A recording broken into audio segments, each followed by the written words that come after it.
Hello everyone. Today we will discuss about hemodialysis. In last part we discussed about human excretory system and today we will discuss the hemodialysis. तो students chapter 6 life process में हमने nutrition को complete कर लिया है, respiration को complete किया, उसके बाद हमने ट्रांसपोर्टेशन को डिस्कस किया और लास्ट हमने ह्यूमन एक्सक्रीटरी सिस्टम को पढ़ लिया। एक इसी एक्सक्रीटरी सिस्टम में एक और पार्ट आता है हीमोडायलिसिस कि जैसे किडनी, नेचुरल किडनी जो फंक्शन करती है, अगर नेचुरल किडनी किसी रीजन से, किसी एक्सीडेंट से या में इंजरी हो जाए और अगर वो प्रॉपर फंक्शन नहीं करती है, तब उस पेशेंट के बॉडी से नाइट्रोजन वेस्ट को रिमूव करने के लिए हम कुछ आर्टिफिशियल किडनी या किसी प्रोसेस का यूज़ करते हैं, जिसको हम पढ़ेंगे आर्टिफिशियल किडनी या हीमोडायलिसिस। तो let's start this topic students. Haemodialysis, haemo यानी ब्लड, डायलिसिस मतलब प्यूरिफाइड करना। The process of purifying blood by an artificial kidney is called haemodialysis. तो हीमोडायलिसिस का मीनिंग होता है कि जो ब्लड में नाइट्रोजन वेस्ट है, नेचुरल वे में जो किडनी से नाइट्रोजन वेस्ट बाहर रिमूव होते हैं, अगर वो नहीं हो पा रहा है, किडनी किसी रीजन से प्रॉपर फंक्शनिंग नहीं कर रही है, उसका जो परसेंटेज ऑफ प्यूरिफिकेशन है बहुत कम है, तो ऐसी कंडीशन में उस पेशेंट को जिसका किडनी फेलियर की कंडीशन हो गई है, उसका हीमोडायलिसिस किया जाता है। तो it is meant for the kidney failure patients. Okay, अब आर्टिफिशियल किडनी क्या है? आर्टिफिशियल किडनी एक ऐसी मशीन होती है जिसमें प्लाज्मा के फॉर्म में इस तरह से लिक्विड भर दिया जाता है जो कि ऑस्मोटिक बैलेंस के, ऑस्मोटिक प्रेशर के ऊपर काम करती है और बॉडी का नाइट्रोजन वेस्ट उसमें रिमूव करके फिर वापस उसी ब्लड को पेशेंट के बॉडी में ड्रिप किया जाता है। तो आर्टिफिशियल किडनी क्या एक ऐसा डिवाइस है? आर्टिफिशियल किडनी कोई किडनी जैसा स्ट्रक्चर नहीं है। It is a device which is used to remove nitrogen waste product from the body. This process is called dialysis. तो डायलिसिस के प्रोसेस से एक आर्टिफिशियल किडनी की हेल्प से बॉडी से नाइट्रोजन वेस्ट को रिमूव किया जाता है। अब ये जो डायलिसिस होता है वो 2 टाइप्स का होता है। एक होता है हीमोडायलिसिस, एक होता है पेरिटोनियल डायलिसिस। मोस्टली हीमोडायलिसिस सभी पेशेंट्स के लिए किया जाता है। पेरिटोनियल डायलिसिस बहुत रेयर केस में होता है। और हम देखते हैं हीमोडायलिसिस क्या है। सबसे पहले हम समझते हैं हीमोडायलिसिस का मैकेनिज्म ऑफ हीमोडायलिसिस की किस तरह से इसकी मशीन काम करती है। तो ये जनरल इंट्रोडक्शन आप लिखिए, उसके बाद मैं लिखता हूँ mechanism of haemodialysis. Mechanism of haemodialysis. तो स्टूडेंट्स, इस हीमोडायलिसिस में जनरली होता क्या है, प्रोसेस क्या है, तो हम देखते हैं mechanism of haemodialysis.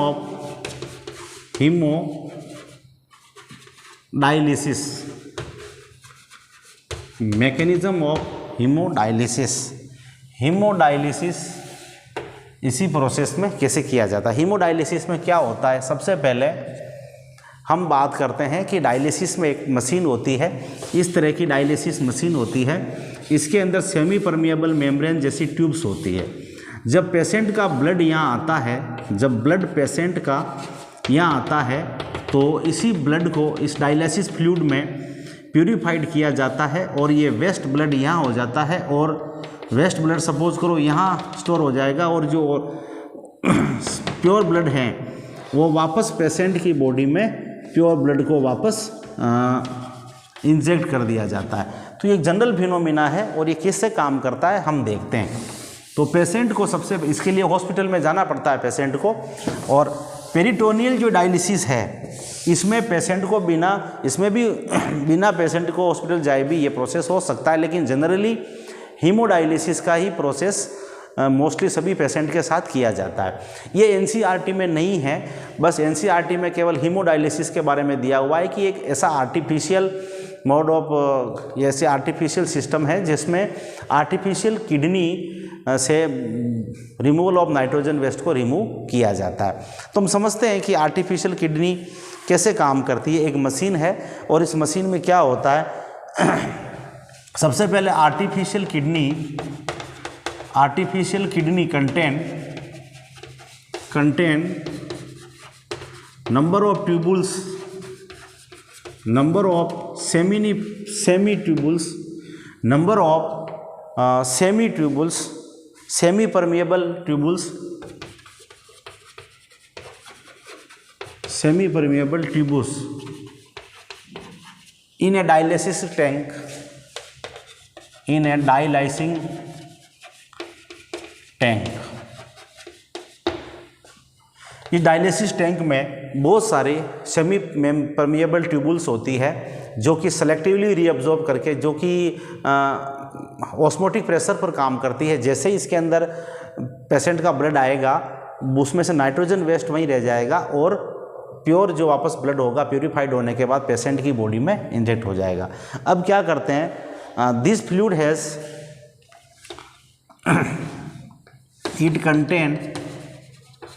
it contain dialyzing fluid, dialysis fluid, और ये जो फ्लूइड है, this fluid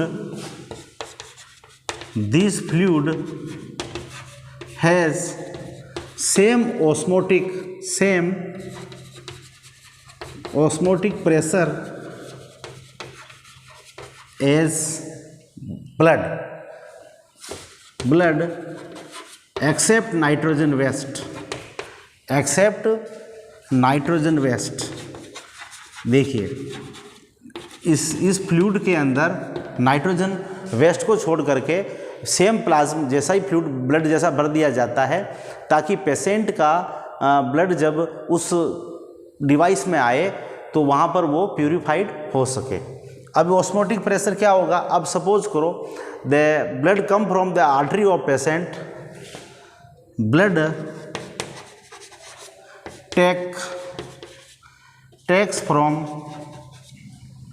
taken from artery of patient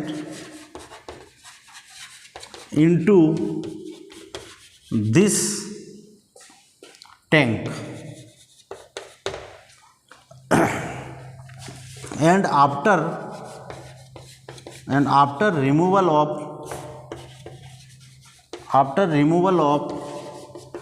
nitrogen waste into tank, this blood, pure blood, sent back to patient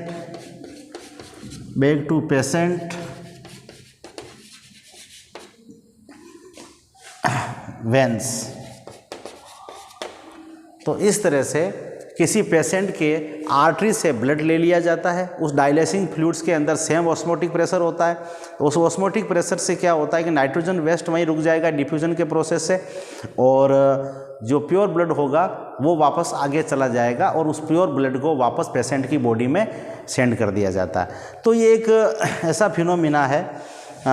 इसके अंदर एक चीज़ ये देखने को मिलती है, the function of the artificial kidney is same. इसमें एक चीज़ लिखना चाह रहा था, the function of artificial kidney में और नेचुरल किडनी में क्या डिफरेंस है। द फंक्शन ऑफ द, एक नोट लगा करके लिख दीजिए आप, हम ये जानते हैं, हम एक नोट लगा के चीज़ लिख रहे हैं। The function of artificial kidney is same except reabsorption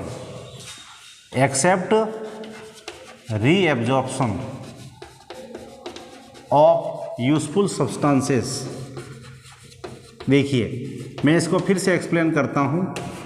जो नेचुरल किडनी थी, हम ये कह रहे थे कि जो नेचुरल किडनी है और जो आर्टिफिशियल किडनी है, दोनों में क्या डिफरेंस है। तो नेचुरल किडनी में क्या होता है, हम ये कह रहे थे कि नेचुरल किडनी में 3 प्रोसेस होती है। फिल्ट्रेशन हमने कल डिस्कस किया था, अल्ट्रा फिल्ट्रेशन, ग्लोमेरुलस फिल्ट्रेशन, उसके बाद होता है रीएब्जॉर्प्शन, रीअब्जॉर्प्शन होता है, और थर्ड हमने ये कहा था सीक्रेशन होता है। ये नेचुरल किडनी में होता है, ये नेचुरल किडनी में होगा, लेकिन आर्टिफिशियल किडनी में दो चीज़ ही होगी। फर्स्ट इसमें फिल्ट्रेशन हो जाएगा, और सेकंड इसमें डायरेक्ट हो जाएगा सीक्रेशन। तो एक डिफरेंस आप देख रहे हैं कि रीअब्जॉर्प्शन नहीं होता है आर्टिफिशियल किडनी में, यानी कि आर्टिफिशियल किडनी से जो नाइट्रोजन वेस्ट हम रिमूव करते हैं, साथ में अगर कुछ ग्लूकोज, एमिनो एसिड्स के यूजफुल मॉलिक्यूल्स भी रिमूव हो सकते हैं। तो ये सबसे बड़ा ड्रॉबैक है आर्टिफिशियल किडनी का। लेकिन अब ठीक है, अब नेचुरल किडनी जब फंक्शन नहीं कर रही है तो और कोई ऑप्शन नहीं है, तो आर्टिफिशियल किडनी से हम फिल्ट्रेशन कर सकते हैं और डायरेक्ट उसको सीक्रेट कर दीजिए। और ग्लूकोज की कमी है तो फिर से बाहर से ग्लूकोज हमें ड्रिप करना होगा। तो स्टूडेंट्स, ओवरऑल इस एक्सक्रीशन के अंदर हमने ह्यूमन एक्सक्रीटरी सिस्टम को समझ लिया है, और उसके बाद एक हीमोडायलिसिस के प्रोसेस को भी समझा। सेकंड वाला जो है पेरिटोनियल डायलिसिस, वो हमारे सिलेबस में नहीं है, बट पेरिटोनियल डायलिसिस में क्या होता है, कोई लिक्विड जैसा सब्सटेंसेस पेशेंट के बॉडी में स्टोमक में एक बोल करके इंजेक्ट कर दिया जाता है, जिसमें 1 और 2 आवर्स वो लिक्विड उसकी बॉडी में रहता है और सारा नाइट्रोजन वेस्ट उससे चिपक जाता है। उसके बाद वापस उस लिक्विड को बाहर निकाल दिया जाता है और ऐसा का ऐसा नाइट्रोजन वेस्ट के साथ उसको बाहर फेंक दिया जाता है। तो पेरिटोनियल डायलिसिस एक सिंपल मेथड्स है, बट मोस्टली ऐसा होता नहीं है, और मोस्टली हीमोडायलिसिस ही प्रीफर किया जाता है किसी पेशेंट के लिए। तो स्टूडेंट्स, इसी के साथ हमारा ये जो लाइफ प्रोसेस वाला चैप्टर है वो हमने कंप्लीट पढ़ लिया है, और इसके एक एक चीज़ हमने, एक एक टॉपिक्स को हमने एक्सप्लेन किया है। अगर कोई टॉपिक्स अभी तक आपको समझ में नहीं आया है तो फिर से आप उस वीडियो को सुन लीजिए। अगर कोई डाउट है तो आप मेरे से कमेंट्स कर सकते हैं, और आप नोट्स को 1 या 2 बार रिवाइज कीजिए, वीडियो को फिर सुनिए। आप एक बार वीडियो को सुनिए, एक बार नोट्स पढ़ लीजिए, ओवरऑल आपकी अच्छी प्रिपरेशन हो जाएगी। अब इस तरह से ओवरऑल इस चैप्टर को हमने कंप्लीट किया है। अब इस चैप्टर में कुछ भी डाउट हैं आप तो मेरे से शेयर कर सकते हैं। आज इसके दिन इतना ही। अब नेक्स्ट हम फिर मिलेंगे नेक्स्ट चैप्टर्स में, जैसे हमारे और भी जो नेक्स्ट चैप्टर्स हैं, control and coordination, how do organism reproduce, ये 2 चैप्टर हैं। अवर एनवायरनमेंट वाला तो ऑलरेडी मैंने पीपीटी के फॉर्म में बना करके ऐड कर रखा है, लेकिन फिर भी मैं उसको फिर से एक्सप्लेन कर दूंगा। तो अभी लाइफ प्रोसेस को हमने कंप्लीट किया है, और इस चैप्टर्स को आप ध्यान से सुनें, और कोई डाउट है तो आप मेरे से पूछें। Thank you, have nice day.